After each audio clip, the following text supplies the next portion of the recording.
Howdy, howdy. This is Muscle for Life, and I'm Mike Matthews. Thank you for joining me today for something a little bit different, because rather than rambling by myself, or interviewing a guest, in this episode, I am interviewed by a professor at Oxford Brookes University in the UK. I'm sharing a recording of a webinar that I gave to some of his students who were looking for business advice.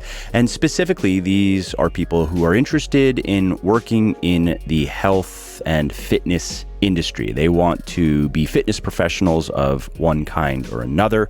And as I have had some success in my work in the health and fitness space, I was invited to come and speak to them and answer their questions.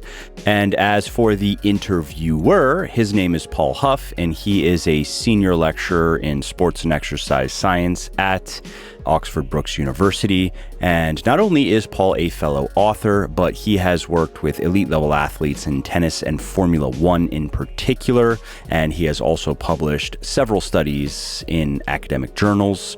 And in this discussion, Paul and I talk about writing books. We talk about content marketing, note-taking, a system that I like to use that is fairly labor-intensive, but very productive. We talk about procrastination, entrepreneurship, various aspects of marketing, including getting quote-unquote micro yeses and how important that is to selling stuff, as well as how to price your goods and services, and more. But first, if you like what I'm doing here on the podcast and elsewhere, and if you want to help me do more of it while helping yourself reach your fitness goals faster, please do check out my sports nutrition company, Legion, because while you don't need supplements to build muscle, lose fat, and get healthy, the right ones can help. And that's why over 350,000 discerning fitness folk have chosen Legion for their supplementation needs. Well, that and our 100% natural products, our clinically effective ingredients and doses, and our no-hassle money-back guarantee.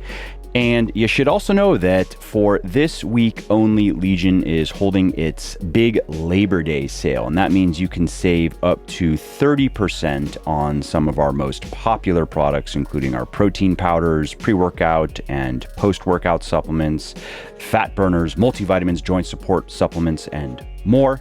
And so to take advantage of this, head over to buylegion.com now. That's BUY Legion.com, and save big before we run out of stock of at least a thing or two, which always happens in our site-wide sales. Usually not at a product level, but at an individual SKU level. So certain flavors run out of stock, certain options run out of stock, simply because we've learned it is impossible to be fully accurate in your inventory forecasting. Today, we are lucky to be joined by Mike Matthews. I'm sure many of you will be familiar with Mike's work.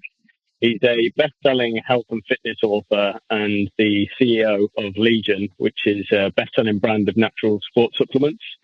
He's also the creator and host of the Muscle for Life podcast, which I believe has over 25 million downloads, if that's right, Mike. That's the last. It's probably a bit higher now. I update it like once every 6 months when the number is significantly bigger, but something around there. Cool. So it's a lot of people basically listen to this podcast, and I'm one of them. So you can include me on that. And if you're not, then I recommend subscribing to Muscle for Life. Mike does some great talks with a lot of different varied guests. It's not just all about health and fitness. You get some great people from business, psychology, and other walks of life. So I'd recommend tuning into that. For those of you that have seen the brief intro I did on Zoom on the link, Mike's also an accomplished author. His first book, which I believe is Bigger, Leaner, Stronger, became one of the best-selling fitness books on Amazon, and his books have collectively sold over 1 million copies. So today's webinar is going to be useful for you if you're interested in creating written content or maybe even starting your own podcast. And for what it's worth, I'm close to 2 million copies now. It's probably like 1.9 million. That's just the fitness stuff. I've actually written could talk about it. It's kind of a funny. I've written in other genres under a pen name just to keep it separate. Like I have a book I wrote on the Bill of Rights here in the United States. And ironically, last year and the year before, I think by units sold, that was actually my best-selling book, just because of what's going on here in the country. Oh, really? I didn't know for a that. while, my book on the Bill of Rights was outselling like the Constitution, that people can buy for like 99 cents, which was funny. Wow, another string in your bow. I haven't got that on my list that I was just going through. That's cool. I didn't know about that at all. Yeah, I'm kind of all familiar with your work in the fitness space, and one thing like my previous guest, Mike actually contributed to my book, Advanced Personal Training: Science to Practice. Mike co-authored the Training for Fat Loss chapter with me. But a topic that actually wasn't covered in the book is exactly what I've got Mike, who's kindly given up his time to talk about today. And that's all the business aspects of personal training and working in the fitness industry in general. So I'm often asked about this in terms of authoring, starting as a trainer and marketing your service. And this is something I've got hardly any experience. I'm certainly nowhere near an expert in any of this. So I thought it'd be really useful to bring in someone that's got a proven track record of both author, publisher of a podcast, and also CEO of a successful company. So many of the students that are joining us today, Mike, are either still at university or have just finished. There's a few people in the audience as well that are actually trainers.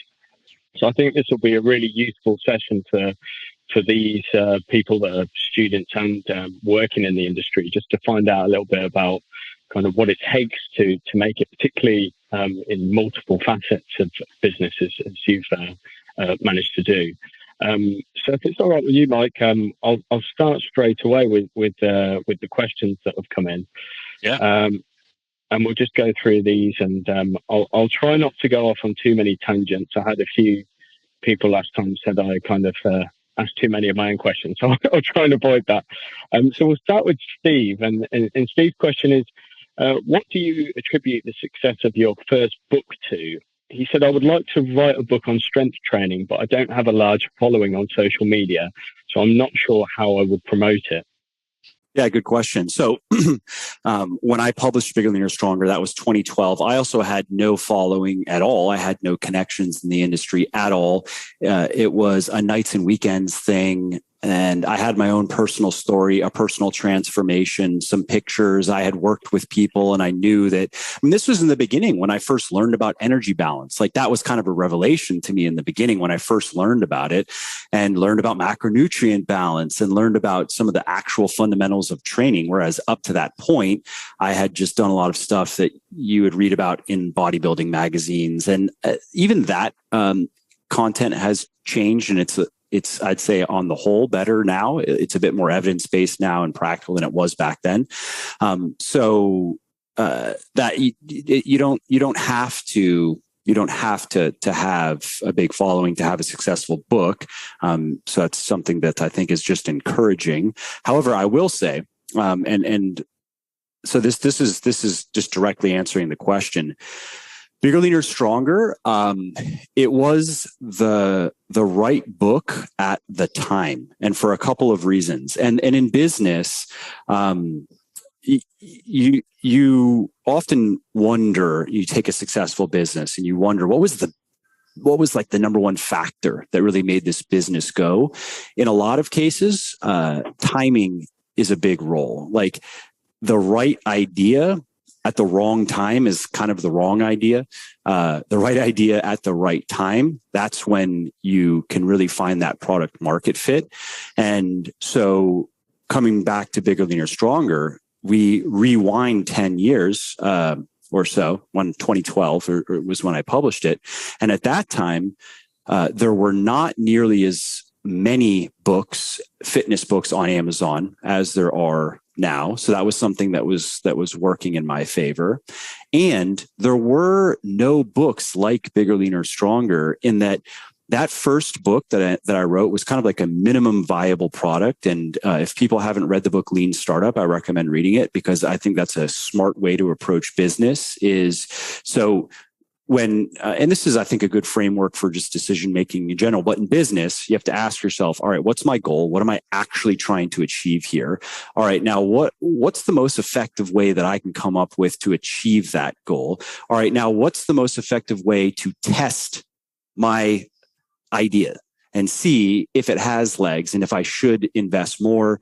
And then finally, when you start testing, then you start revising the first three based on your results, right? And so I think that's a smart approach in business. And I took that approach with Bigger, Leaner, Stronger, where that first book, maybe it was 50,000 words, certainly no more than 80,000 words, which is a standard sized book. But I will say that I didn't take great pains over the prose. I worked with an editor. I went about it in a semi-professional manner, but I didn't belabor it. I just put it together. I put as much steak in there as I could and kind of left the sizzle out. And basically, really what I was doing is I was writing the book that I wished somebody would have just given me back when I was 17 or 18 and said, dude, just do this. Before you worry about anything else, just do these things for at least 3 to 5 years. And chances are you'll be happy enough with the results that you probably won't even care to really do much of anything else, but you can at that point, right? And so that book was missing. There was a gap in the marketplace. And I knew that firsthand because I was the target reader. I was a consumer. And after I had learned these things that I had learned from reading scientific research, from reading Lyle McDonald's work, from reading Alan Aragon's work, from reading Martin Burkhan's work, from reading Starting Strength, from, I'm probably not giving enough credit, a few other kind of like, pioneers in the evidence-based fitness space, I was like, why isn't somebody just taking the kind of the 20% that gives you the 80% and just put it in a simple book that explains exactly what to do and gives a prescription. Don't make it too complicated. Don't give people too much latitude to change things, because it can get confusing in the beginning when you're just learning this stuff. It's much easier to have somebody teach you the fundamentals and then say, all right, to put those fundamentals in practice, just do these things. Here are some example meal plans. You can play them around if you want, but like, here's an example of how it all comes together. All right, for training, here, do these workouts for 6 or 12 months. And then when you come on the other end of that, you are going to have gained a lot of muscle, a lot of strength, and a lot of experience. And then start playing around with the programming. And so that was kind of the approach with Bigger, Leaner, Stronger. And again, coming back to that framework of my idea of like, how can I test? I think that there's an opportunity here. How can I test this? Then I put it out in the marketplace, and within a few months got, a strong signal of like, I think there's something here. I see. So you spotted what we would call a niche. I think over in America you call it a niche, and then you used that and sort of tested it. Whereas I think it's interesting because that's exactly the same process for my first book, which is nowhere near as successful as yours, but mine was is an academic book, and the reason that it came about is not because I decided I want to write a book. It was because we are approached by publishers often in academia, and they say, what books do you want? And exactly the same as you, Mike. I thought this is the type of book I wanted when I was studying to get into personal training and have that sort of link between the sports science side of things, but make it more applicable to the general population. And I've had that question a few times: is what, how did you come about writing a book? And it was a little bit, like you just mentioned, a bit sort of timing where there was a little bit of a gap in the market for that.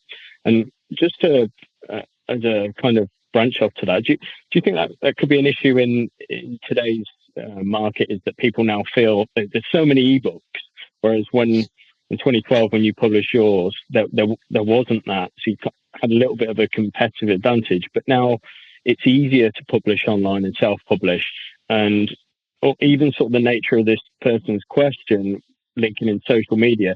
Do you feel that there's maybe a pressure on young personal trainers or people coming through the industry to kind of have to or feel like they have to publish and write? Yeah, that's a good question.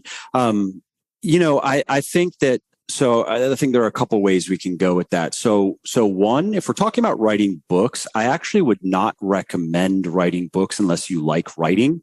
And that also applies to content creation. I would 100% agree with that as well. for multiple reasons. It's too much of a pain in the ass. Exactly. It sure is, yeah. And the thing is, to your point, there is a lot of material out there. And even if you spot an opportunity, again, where you see there's an unmet need, there's something unique that you can bring to the marketplace. It does need to be up to a certain standard. And again, if you don't enjoy writing, it is going to be very hard to produce that standard. The best option in that scenario, I would say, if somebody doesn't really enjoy writing and they're not very good at it, but they do have an idea that they believe in, let's say they've tested it. And I have some thoughts I can share on how to go about testing. But maybe then it would even be smarter to work with a ghostwriter and make sure that they understand all of your ideas. But if you're going to do the writing, I would recommend only doing it if you generally enjoy it. Just like working out. Most of us, if we have our programming set up correctly, we enjoy working out generally. We don't enjoy every workout. We always enjoy having worked out. That's a good sign, right? In writing, it's the same thing. If you got to get to a place where you generally enjoy the process. It's not always fun, and sometimes it's frustrating, and it always takes longer than you want it to. Yes, that's those are just table stakes, right? But generally, and I think that you're probably the same way. I enjoy reading, I enjoy writing, I enjoy thinking, I enjoy figuring out how to communicate things. I like it. And that's why I did it in the first place. I mean, a friend of mine I was working out with at the time. So I had gotten pretty lean at the time and I looked pretty good. And a friend of mine was like, dude, you should just go on YouTube and like take your shirt off and sell stuff. And that was so uninteresting to me, but writing a book was interesting to me. The smarter business move and marketing move, though, would have been to just take my shirt off on YouTube and sell stuff. If I would have went that direction, maybe I would have a huge YouTube channel, millions of subscribers, but I didn't want to because I just wasn't interested in that. And I was interested in writing. And so that's why you probably would have alienated your current audience as well had you done that as well. Because sometimes I get asked that about writing in academia because it's kind of a bit of a thankless task a lot of the time, particularly when you're publishing journals, is that the people that you're actually aiming at, your target audience, don't usually read the journals themselves. But as you've just alluded to there, sometimes if you go down sort of the easier path of, making sort of clickbait, user-friendly content, then it doesn't really give you anywhere to go in the long term.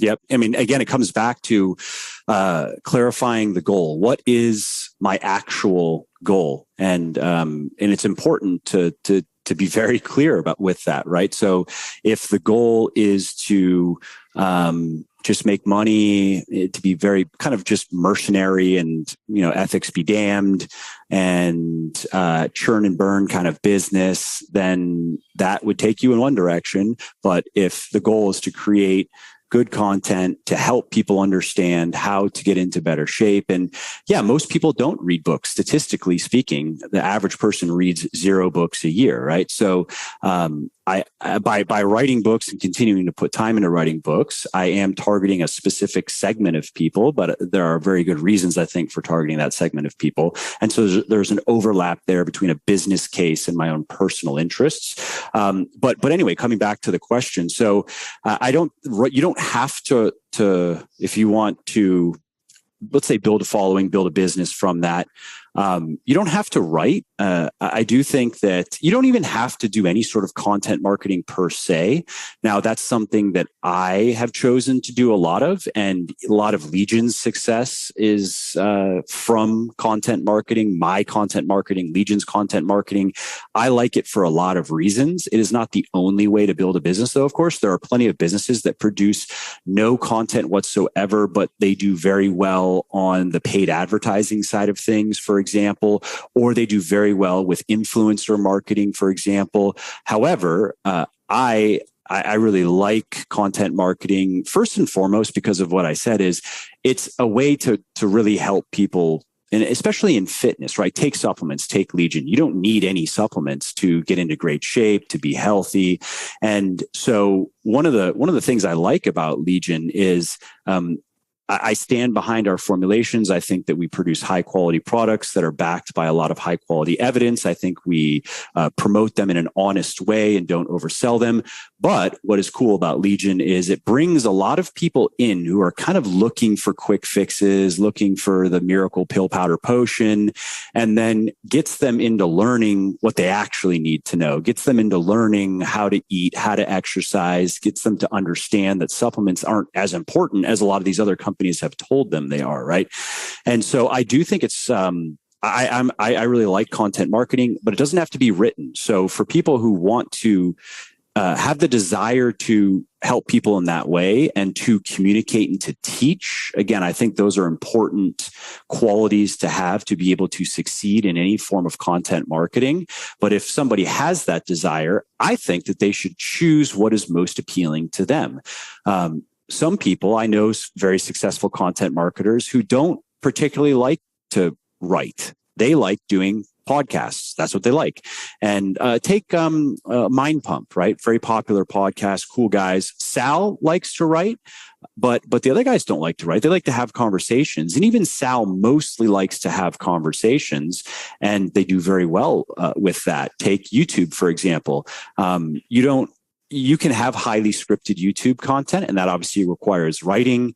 But there are plenty of examples of people out there who don't script out. Maybe they put together some bullet points and they organize their thoughts, but they like to speak and they like to be on camera.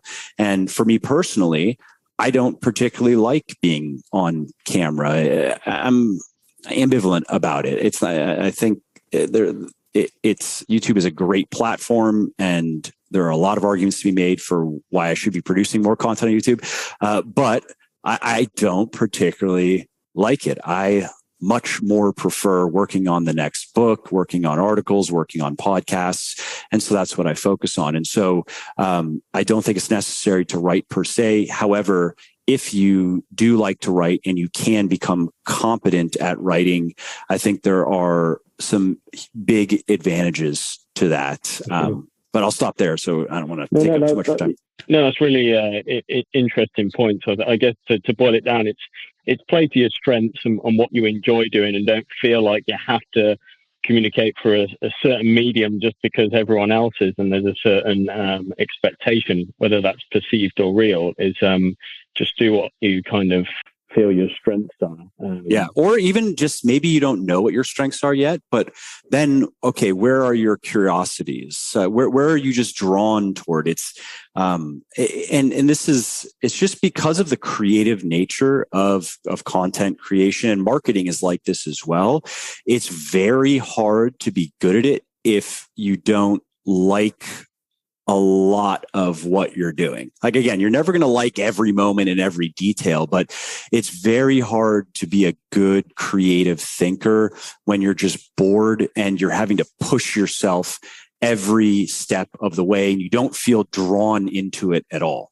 For sure. Yeah. I can relate to that.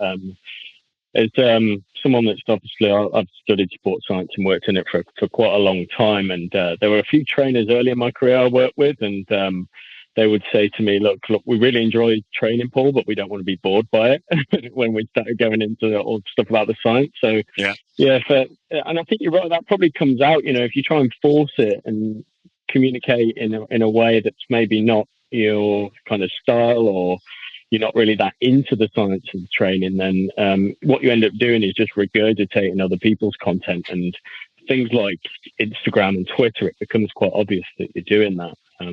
But anyway, we'll come on to the next question, which is from Claudia. It's a little bit a different one, actually. It's more sort of on the business side, I suppose, and the work side. So Claudia asks, what time management strategy do you use to manage all the projects you're involved with? Yeah, it's a good question. I've tried different things over the years, and I like a basic kind of time blocking strategy where I block out periods of time and do certain types of work during those periods of time. And sometimes things have to change, obviously, just because of emergencies or whatever. But generally speaking, for example, I'm the kind of person that I have the most energy, the most, I guess you could say, motivation. I do my best, I think, thinking and writing earlier in the day. Some people are different, and it's the morning is kind of a fog, and then they start to perk up later. But I just have noticed that over the years, trying to do that work and doing that work at different times of the day. So my mornings are generally, I do some cardio in the morning. I do 30 minutes, which also I find helps just even further kind of wake me up and stimulate me. And then I'll do whatever is my most important creative work that needs to be done that day. I do that in the morning. And so currently I'm working on another book. So I'll work on the manuscript, put some time into that. And then I also will usually do some podcast work if I have some monologues that I need to record. Interviews are usually in the afternoon, and that's okay because a good interviewer mostly just shuts up, right? So that's just, I don't need, and again, I feel fine in the afternoon, but I find that when I have to actually be the speaker and talk for 30 minutes on something or go through a Q&A or something like that, I just find that I'm a little bit sharper and a little bit maybe more articulate and fluent earlier in the day. And so I do that work then. Then around 12 to 1, I go and do my weightlifting for about an hour and then come back. And I always have, most days I either have an interview, something like this, and I always try to push those into the afternoon for the reason that I just gave. And I also am always involved in at least one or two specific Legion projects, marketing projects in particular. So there's kind of routine stuff, meetings and decisions that need to be made. Again, I'll usually try to schedule those in the afternoon. And if I don't have that going, then I'm going to take my one or two marketing projects that I try to take like a commando kind of mindset, where in the past, my inclination was to actually just take on too much. And I mean, there was a point when I was working 7 days a week. I would take maybe Friday evenings off, but otherwise I'd be working after dinner on weeknights. I would work probably 6 hours on Saturday and 4 to 6 hours on Sunday, sometimes a little bit more consistently. There were exceptions, but that was the rule. And I would just take on as much as I possibly could cram into everything. And that was fine. And that, maybe it wasn't entirely necessary, but it did help accelerate things. Was that still blocked out? So would you still block that out as you're doing now, but just more stuff, right? So like, for example, there was a time when I had 4 to 5 hours of email every day because I would get flooded with questions. Mine was bad. It was cool because I still get a lot of email. I still put time into it every day, but I was really encouraging people in my books and I would like email me if you have any questions, right? Because at the time I didn't have as many things that I needed to put my time into. And that's a great it's one of those great things. That's actually a great tip that doesn't scale. And so many people aren't willing to do it. Like actually I became a Gmail wizard, shortcuts but I was answering hundreds of people's questions every day via email. This was before I was really active on social media.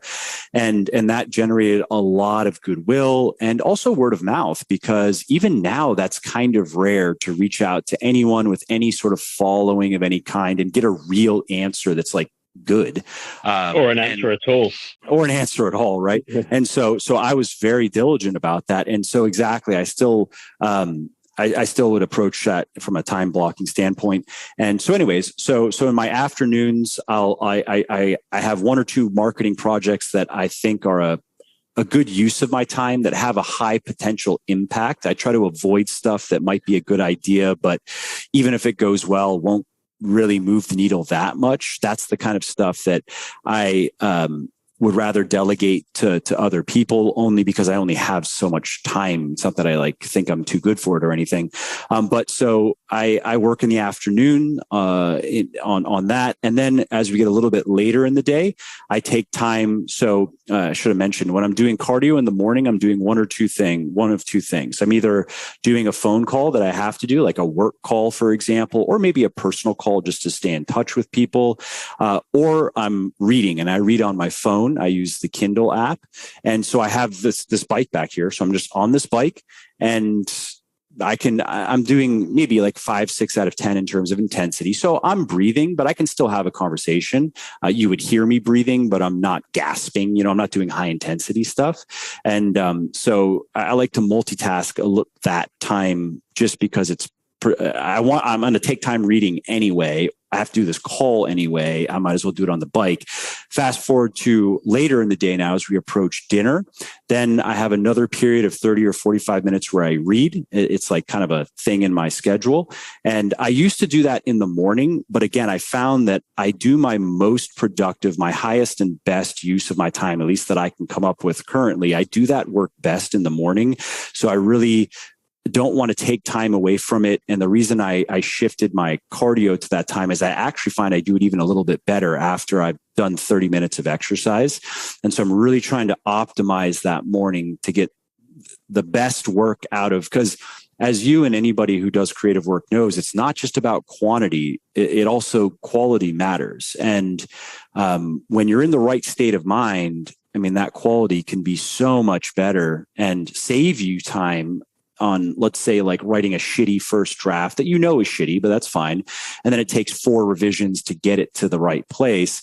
If you're in a different state of mind, or if that quality is better, it might only take 2 drafts to get it into the same place, right?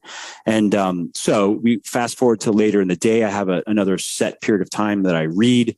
I read on a genre rotation. I won't waste time going into it, but I'm pretty systematic about what I study, because there are a number of things for my work and my personal that I want to make sure I'm covering. And then after that, I put some time into email. I save that now, the email, just because it's kind of mindless. I don't need to be, I can be kind of drained and get through my email just fine. And I don't want to waste energy earlier in the day. I will check my inbox a couple of times just to see if there's anything that, because like, for example, I'm getting ready to build a house and the bank is sending me stuff and some of it's timely. So there's always something I kind of need to pay attention to, but I'm not actually engaging in my inbox until later in the day, usually. And then I have dinner. And then after dinner, I do usually one of 2 things. One is pulling notes and highlights out from the books that I read. That's one of the reasons why I read digitally. It makes that very easy to do. Do you use a particular app for that, or is that just on the Kindle? Yeah, good. Yeah. So what I do is, so I use it. It's Amazon's. It's like Kindle Notebook, I think they call it. So in your browser, you can go to a book that you've read, and it'll show all of your highlights and all of your notes. Mm-hmm. And so I'm copy and pasting them. I'm rereading them, which is nice to go through them again. And then I'm bringing them over into a single Google Doc. And then what I do is I choose my key takeaways from all of those highlights. And then, so that's like a short list of the ideas I really liked in the book and my notes, which I add as comments, because usually like a note is obviously stimulated by something you read, and you can drop that as a comment for the context. And then I'm bolding the key takeaways that are like the key takeaways, right? And so I do that with books and then also articles. I mostly read books, but also with articles, I use Instapaper, which is Pocket is fine as well, but same kind of concept, right? Bringing ideas out. And then I will alternate that with I don't know if you're familiar with the Zettelkasten method of note taking. So there's a book called How to Take Smart Notes that I'd recommend for anybody who reads a lot and takes notes and wants to think deeply about things. And so I use that system. I use it for certain topics that, again, I want to go deep in, and I really want to think in an interconnected fashion about, and want to essentially kind of build out a second mind or that I can manipulate. And anybody who has done a lot of studying has run into I'm sure it's almost like a little bit disconcerting when you realize how much of the material you're forgetting, no matter how diligently you study, no matter how many highlights you make, no matter how many notes you make. There's so much stuff that is just gone a year later. And so that Zettelkasten method was a solution for me, at least, to take things like some health and fitness stuff, obviously, and marketing and persuasion, something that I do every day. I want to get better and better at writing. I have a lot of writing material in there. And so that is, it's very time consuming. So again, I use it selectively, and my bias is toward application. My bias is toward, at least currently, if I had hours and hours a day to just sit around and think about things, I would probably expand it to include some stuff that's just for fun. But currently it's stuff that I use and I want to do something with. And so that I will save also for later in the day, even though I would do a little bit better work if it were earlier in the day, because it actually does require thinking. But I find that it's a reasonable compromise for now. I think that's really interesting, particularly for the people that are still studying on this webinar, the students, those sort of tips. I would highly recommend checking it out. Yeah, note taking and also what you said there about the amount of stuff we forget. And I think that's where, for me, Kindles are quite useful because it stays on your tablet. And often I will reread a book, whereas I don't know, in a hard copy format, you kind of put it on the shelf or you get rid of it. You never revisit it. And I think that's quite important, particularly with books on sort of personal development, is that it's very easy to read through a book and you can get some great tips. But as you said there, if you don't really action it, then it just becomes more of a leisure pursuit than something that's actually giving you results and is useful. Yeah, I think that's one of the reasons why I like pulling all of the highlights and notes out into a single Google Doc, is because in my experience, most books are not worth rereading in their entirety. And so then you can just go, I'll do this where it depends on why, but I'll pull up my Google Doc on whatever book and just go back through what were the key takeaways, maybe even go back even into some of the highlights. And is it maybe in some cases rereading the book would be a bit better, but I think often you're now into the realm of diminishing returns, that the extra time that it takes is not worth the marginal improvement in utility versus just reviewing, oh yeah, these were the big ideas in the book and these were my thoughts. And now I have different circumstances. So I maybe have new thoughts now, but at least if we were to distill this book down into one article with the biggest ideas, here it is. For sure. And, I think I know the answers, but your schedule, for a lot of people listening, would sound pretty exhausting and quite regimented. But do you ever procrastinate? Yes. I wouldn't say it's a problem that I generally have, but I do understand. I do feel the internal friction. Where I feel it is with stuff that I just don't want to do. Right? How, have you got any hacks to get around that? Because this is something I think is something everyone suffers with, no matter how passionate they are. Is there anything you do to kind of overcome that procrastination? Yeah. So what has worked best for me is pretty mundane. It's just do it. Just get it done first thing. And so there are podcasts where I don't care. I don't really want to record this podcast. Let's say it's a monologue on something that is not interesting to me anymore because I've already gone through it. I've already written about it and I would rather move on to something else, but I got to do the podcast. And so something as simple again as making sure that I get that done. Maybe I'll even do it before I write. I'll just get that done first thing. it gets it done. And also it sets me up to just enjoy my day more, as opposed to putting it off where it's like kind of just lurking, and I know that I have to do it. Ruins the rest of your day, doesn't it? It's just in the Exactly. But the other way around, it when it's done, again, it's like slogging through a bad workout. We all have to do that now and then. But then when it's done, we still feel good. We're still like, hey, I'm glad I got that done. And so I also remind myself that is how it goes. No matter how much resistance I might be feeling, once it's done, I'm going to be glad that it's done. And then I can move on to something that's more interesting. And then also the 10-minute rule. Again, it's cliche, but it works. It works for me at least. And for people not familiar, it's just tell yourself that you'll do it for 10 minutes. Just commit to 10 minutes of whatever it is. And you'll probably find that after 10 minutes, you're like, what's another 10 minutes? I find that really, really useful. And that's one thing I used to say to clients is that when they were unsure if they wanted to train, I'd say, just think about it during your warm up. And if you do your warm up and you don't want to do it, then quit, go home. But 99 times out of 100, they would stay on and do it. And that's something I apply myself. Just get on with it and get started. I mean, it seems kind of silly, but it works. So who cares? That's my opinion. And quickly before we move on to the next question, when just the audience, time blocking, do you use like a calendar to do that? So you'll put in blocks of time on your calendar as opposed to a to-do list? Yeah, good question. So I have done that, but I found that it's not necessary in that. So what I've done is I've just kind of worked out a daily template for myself for my weekdays, and I have a kind of a different template for my weekends. And I still work on the weekends. It's just a bit less. It's maybe 2 to 4 hours on average. And so I found that I don't really need to deviate much from that, just because of, I guess, how my world is set up and where every day is kind of the same.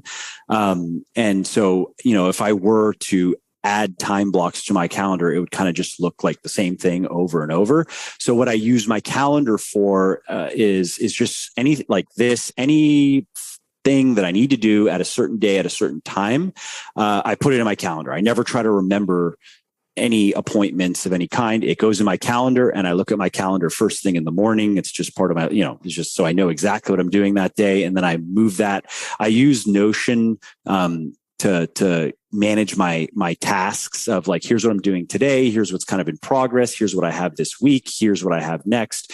And I have a column for calls, just because I look at my Notion several times per day because I get something done, move it. Okay, what am I doing next? And just to make sure I don't forget that I have, something like this or whatever, because I've made that mistake before where I'll get into work and then lose track of time and be late for things. It's kind of embarrassing. So, that's how I track that. And also one other thing worth mentioning, just speaking about not wanting to remember things, I use Google Keep for dumping any random ideas that I have that I think are worth saving, even if they're just mildly interesting. I mean, stuff like, I think I want to tweet that out and just see what people think about that idea. Like stuff Google like that. Is that an app? Is it? Yeah, it's just, I'm sure there are better out there. It's just a free, simple app that you just throw stuff in, and then I process that a couple of times per week. I kind of have that in my template of, I have my daily, like, these are the big things I want to make sure I get my creative work done. I want to make sure I put some time into Legion projects, blah, blah, blah.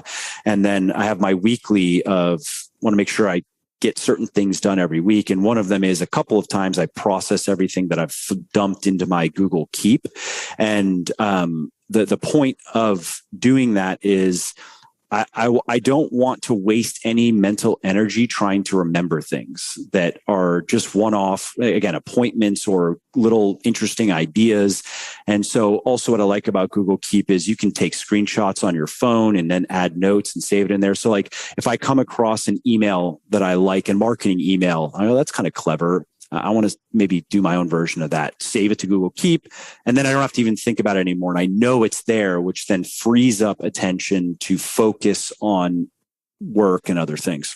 Cool. For people in the audience, I'm noting down as many of these apps and books that Mike's recommending. So I'll send those out afterwards to you all. So you've got, I should also mention for the Zettelcast and for people who read that, how to take smart notes and like it. I personally like the Obsidian app. I'm just throwing it out there. I know Roam is popular as well. You have to pay every month for it, but I use it, Obsidian, for what it's worth. Cool. Thank you very much. They're all really useful pointers.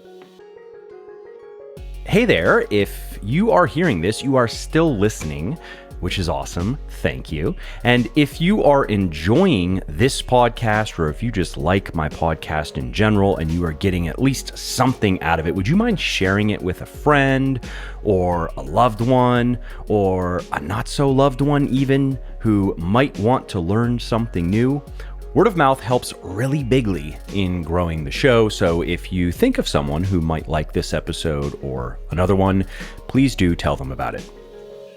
The next question I'm going to come on to Sam's, because Sam actually was that eager to ask this. He joined the webinar a day early. I got a message yesterday saying, where is everyone? And he was on the wrong day.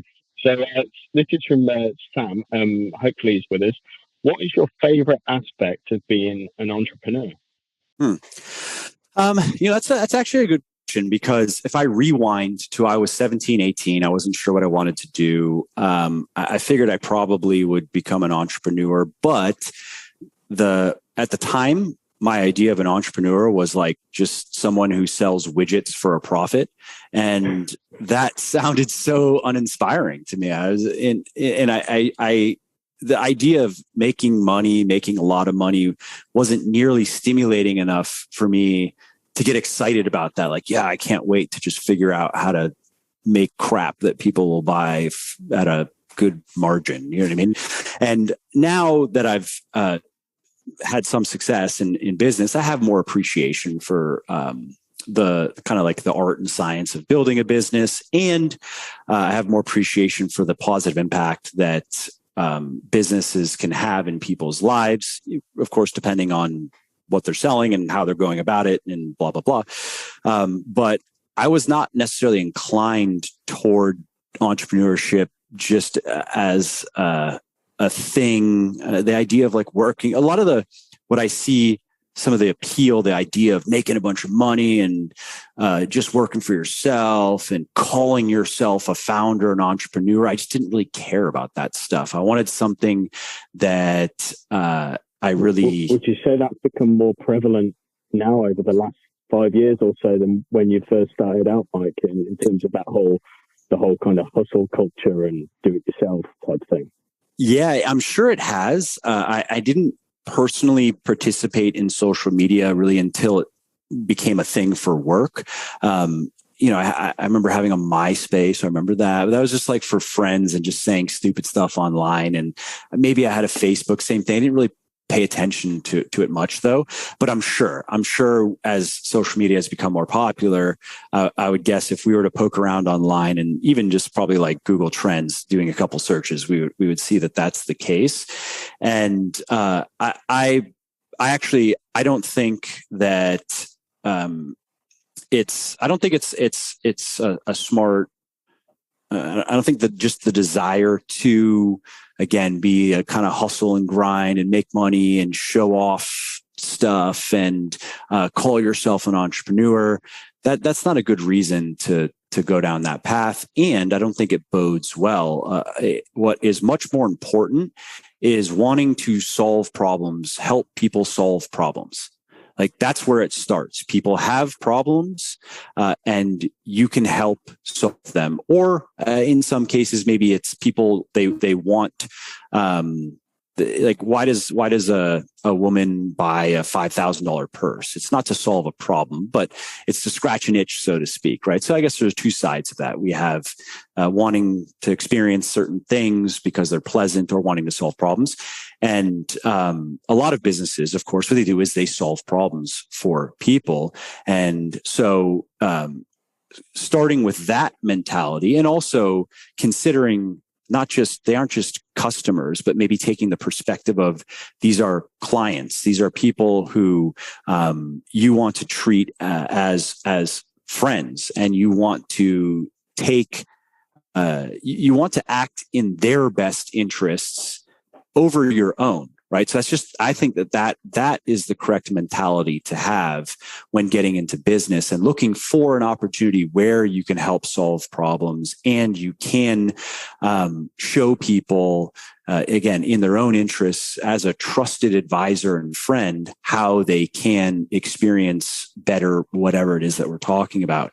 And so that's more what drew me into the work that I do. I mean, like I've said, I do enjoy writing for its own sake. I enjoy researching for its own sake. But it is also particularly rewarding that my work has made a real difference. It has really solved important problems or helped people and solve important problems.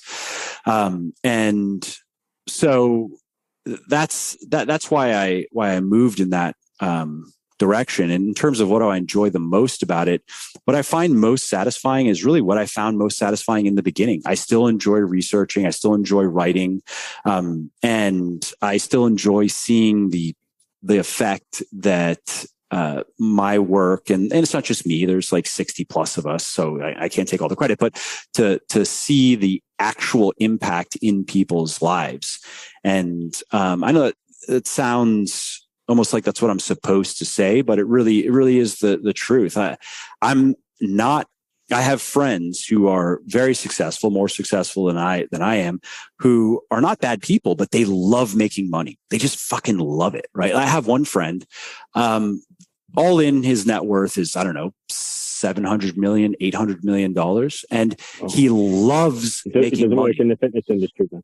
No, he does not. He loves making money though. He loves it. You know, like what's another $10 million to this guy? It really doesn't matter, but he loves it. He gets so excited about building his business and making more money. And he's not a bad guy. He doesn't do it unethically. It's just, that's how he's wired. Right. And, I'm just not wired that way. And so for me, what's more exciting really is it's more about the impact, that I can have and that Legion can even have, like I mentioned earlier, where we kind of lure people in with, they have these certain expectations of what supplements are, and then educate them into a new way of thinking and, you know, eating and exercising and so forth. For sure. I think you're pretty much the only supplement company that this kind of tagline is you don't need supplements, or that's what I often hear you say on your podcast is that, and I think that's quite disarming to a lot of people, because particularly in the supplement market, I don't want to go off on a tangent too much, but you know, they're marketed as if like you need this and this will solve your problems and make you healthier, etc. But I think someone like yourself who owns a supplement company is to be that honest with your client base and say, look, you don't need supplements, but they can help you if used appropriately. Was that deliberate in any way to be different, or is that just sort of general philosophy that you were passionate about coming through from the onset? Yeah, that's a good question. So I would say that is me, that coming back to even what I was saying of acting in other people's best interests. I think that is an example of that, because that's the truth. And a lot of the marketing puffery, a lot of the sales jargon and nonsense in the supplement industry is not true. And somebody like me knows that. Somebody like you knows that. A lot of people listening probably know that, but many consumers don't know that. Especially, I remember I was once that person who would go to GNC and ask the guy, what should I be taking? And then I'd leave with $400. I mean, we've all been there, right? Massive tubs.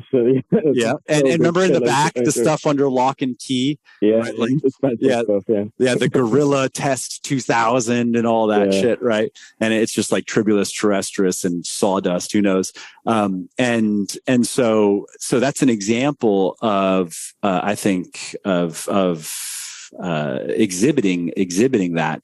And to that point, it's also good marketing. And so somebody cynical could say, yeah, right, Mike, you just know that it's good marketing. You know that when you admit a flaw, people are instinctively inclined to trust you. It's just human psychology, right? And yes, that's true. That is true. And I know that. And yes, I've read that in a number of books and it works. That's correct.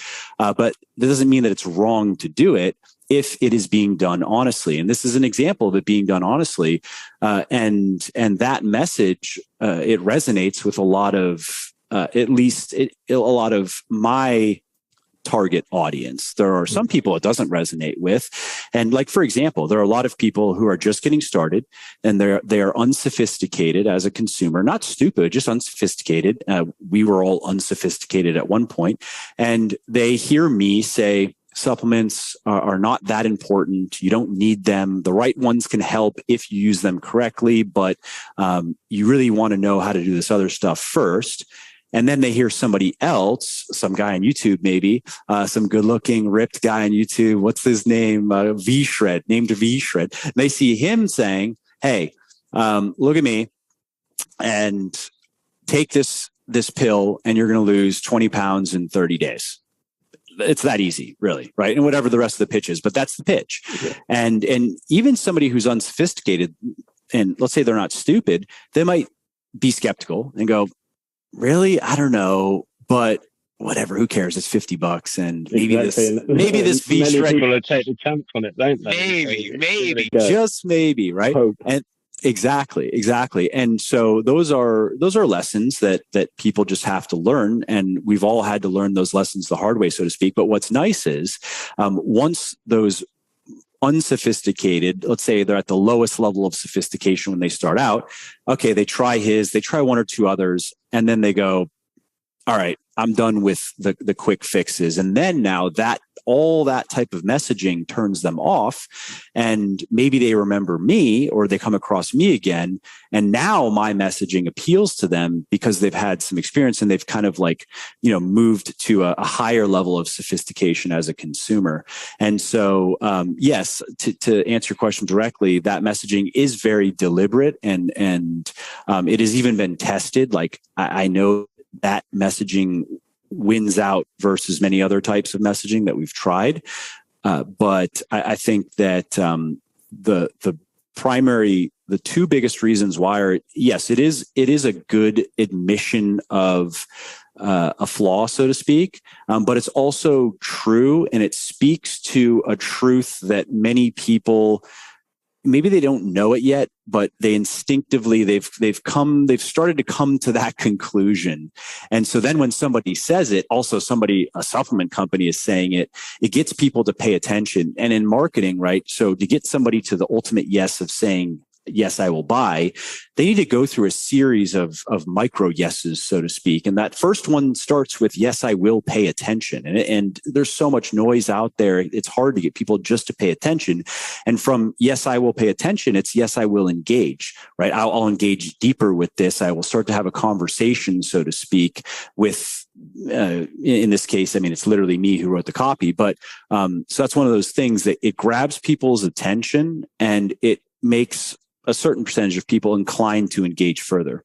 And I guess it's the same sort of audience potentially that will be listening to your podcast, because someone like myself and people of the sort of quote unquote evidence-based community know about supplements and they have their place, but they're not a fix-all.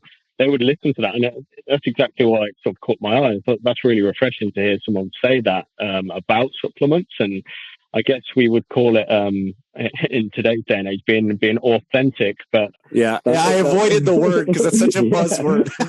But yes, it's correct. Yeah, I think it was a workshop advertised, maybe on Instagram or somewhere, of an authenticity workshop, and I just put the ironies. Obviously, I kind of completely lost on these people having to go to a workshop to learn how to be authentic. It's quite funny, but. Thanks for that. I've got a couple of questions that have come in, and I know we're at time now. Like, that's really flown by. Is it okay if I just put one of these to you? Yeah, sure, no problem. Cool. So Vanessa said, sorry for the late question. How do you place a monetary value on your servicing when establishing a business without prior paid advice, nutrition planning? How do you position yourself competitively without undervaluing yourself? And I think this is a common problem a lot of people starting out have, of not being a race to the bottom. Yeah. And is this question, I mean, if I could just pose a follow-up, is this specifically like in the context of training or just in business in general? Just because I want to make sure I give... From the wording, to put nutrition, I'm guessing it's a nutrition student or someone that's starting out providing sort of nutrition advice as a consultant. I'll speak generally, because I think what I can say on this would apply really to any commercial activity. So low price is a strategy. It is, right? I mean, if we look at in the world of physical products, that's the strategy of Costco and Walmart and similar kind of big box retailers. And if you look in any space, like look at supplements, I think of Body Fortress Protein. That is their, to use a marketing buzzword, like unique selling proposition or their value proposition. Like which is really just, what's the answer to the question? Okay, if I am your ideal consumer, why should I buy your product versus your competitors' products, right? In the case of something like Body Fortress, they would say because we're the cheapest or we're one of the cheapest or whatever, right? And that actually is a valid business strategy.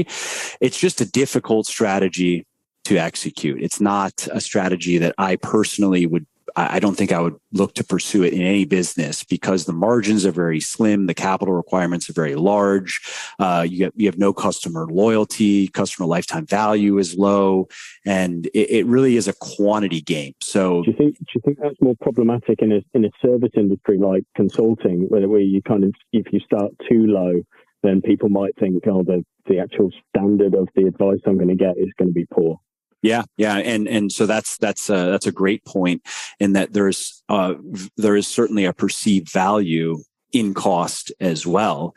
And so this is where you would want to know who you are trying to sell to and why. So in the case of Body Fortress Protein, I think they sell in Walmart, for example. And, that's worked out where they're selling to people who don't have very much money to spend on supplements. And so that is what is most important to them, is the price. Now, if we're talking about a service, yes, if you charge too little for a service, it's perceived as less valuable. If you're trying to charge too much, then the total cost it outweighs the perceived benefit. And so my inclination in business, and what I've done with Legion, is I wanted to make a premium product, really first and foremost, because I myself personally wanted to take premium products. And that meant that the products were going to cost a lot to produce, and I was going to have to be able to sell them at a premium. I didn't want to be so much more expensive than my let's say, second most expensive option in a space. But I knew that I needed to justify a top tier, like to be one of the most expensive products in every category. And so that, I think, is I just find it a more appealing business strategy. You can create better products.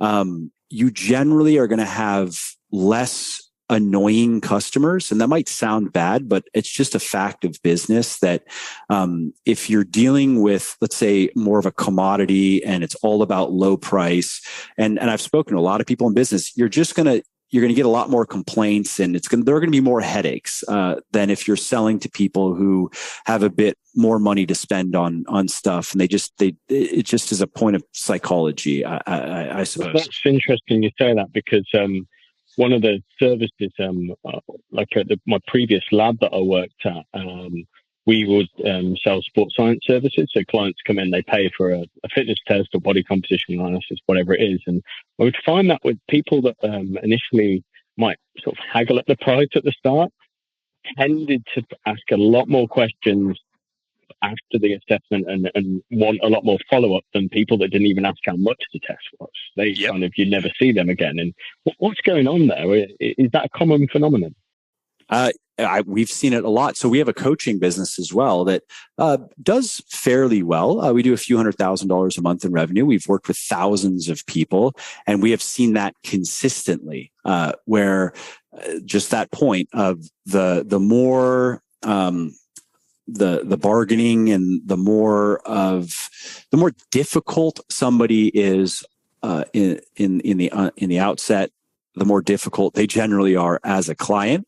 And whereas people who are are just kind of, they go with the flow. They understand the process. They don't have any major complaints. Sure, they have questions, but once it makes sense to them, they just do it.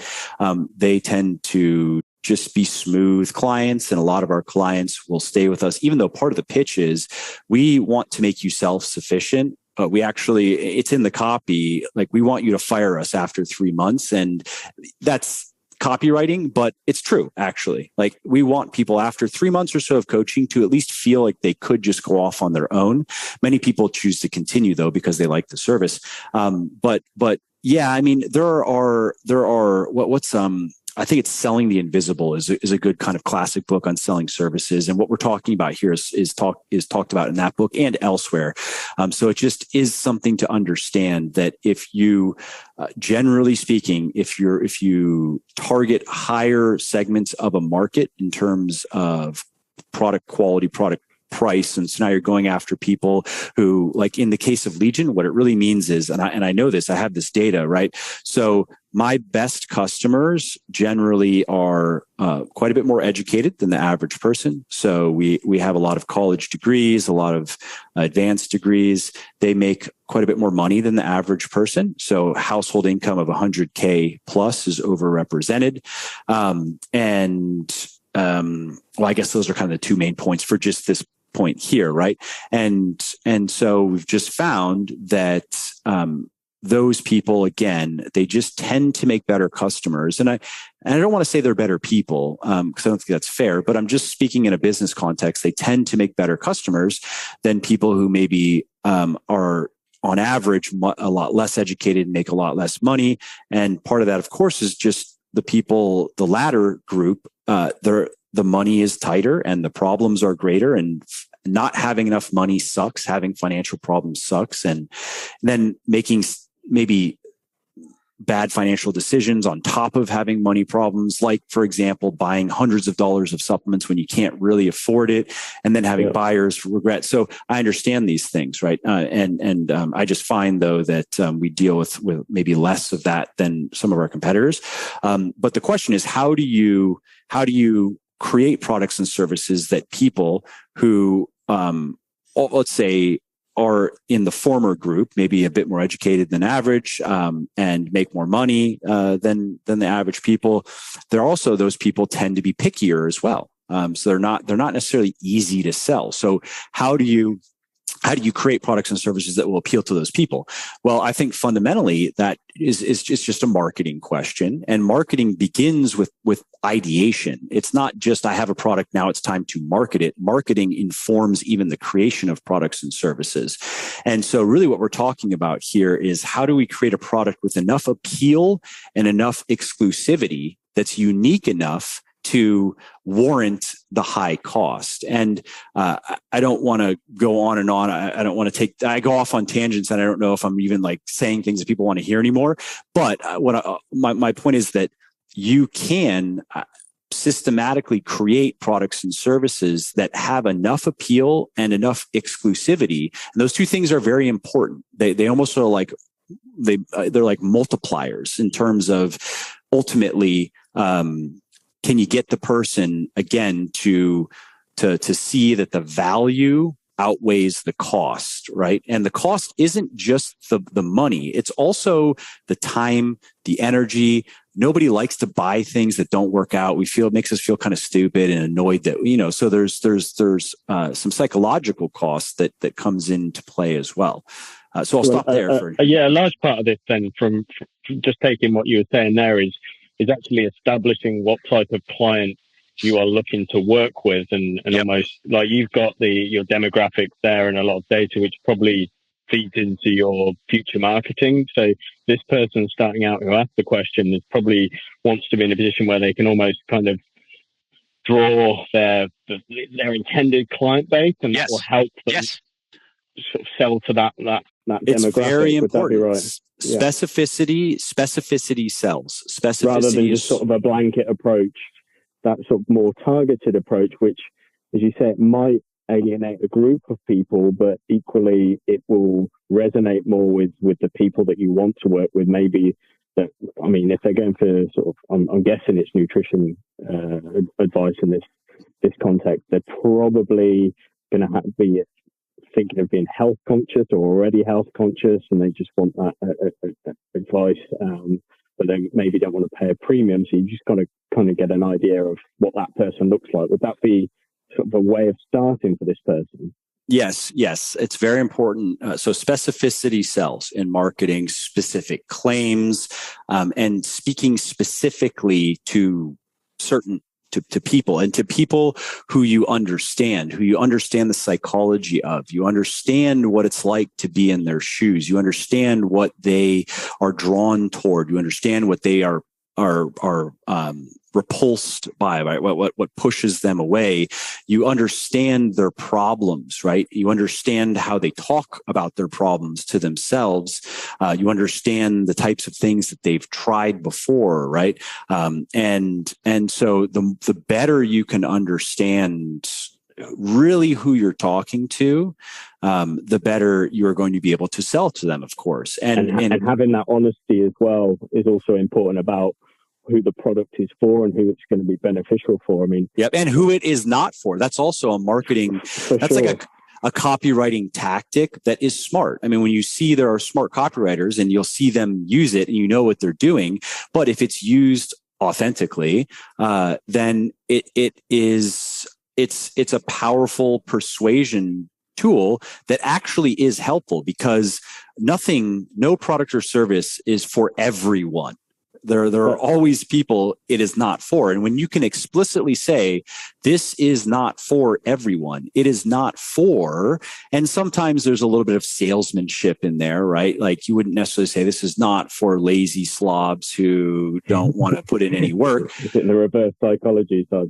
Yeah. But you know, depending on what you're doing. So like if you were in the make money at home space, like how to start a business space, that probably would be something that you would want to work, maybe not in those terms, but there are a lot of people out there who just buy product, like they buy these courses and they read books, but they don't really follow through on anything, and they often want refunds. And so it might be appropriate, depending on what you're selling, to kind of say, like, this is not for people who don't take action. This is not for people who are looking for, just get rich quick buttons.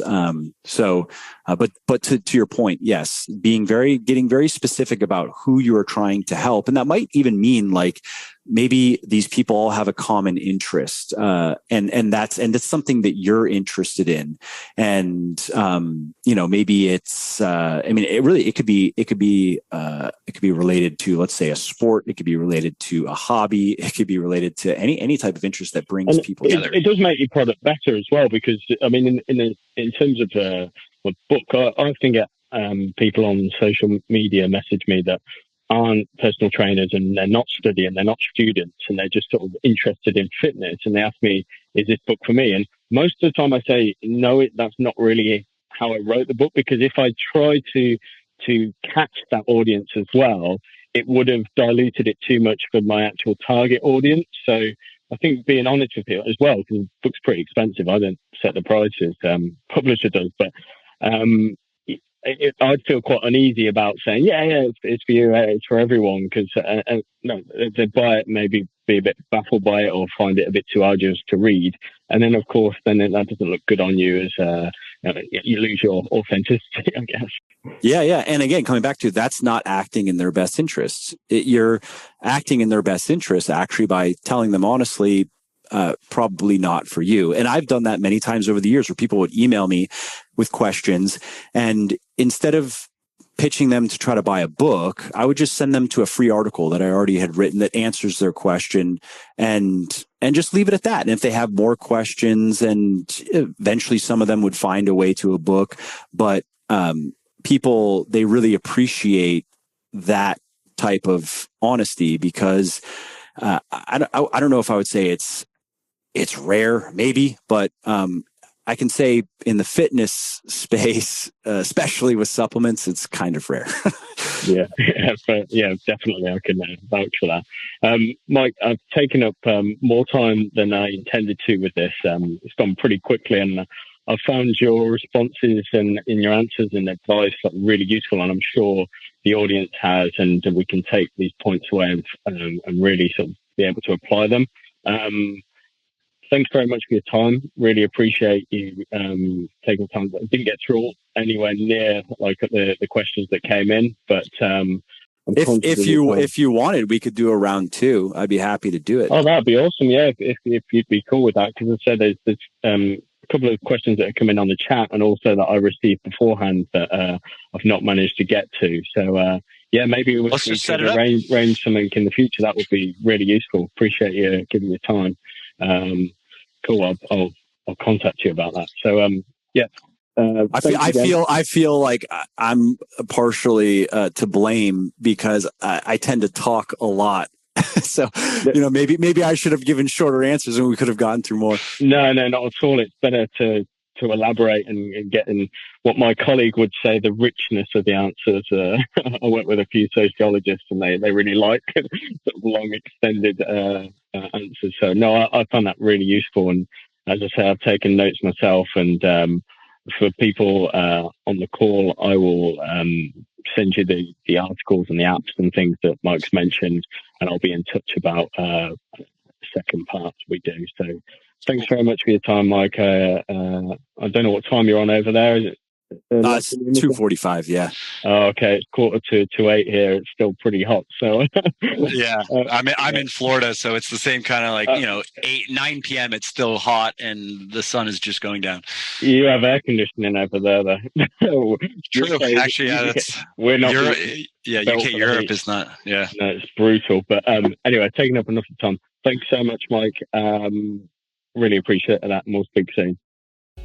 Well, I hope you liked this episode. I hope you found it helpful. And if you did, subscribe to the show because it makes sure that you don't miss new episodes. And it also helps me because it increases the rankings of the show a little bit, which of course then makes it a little bit more easily found by other people who may like it just as much as you.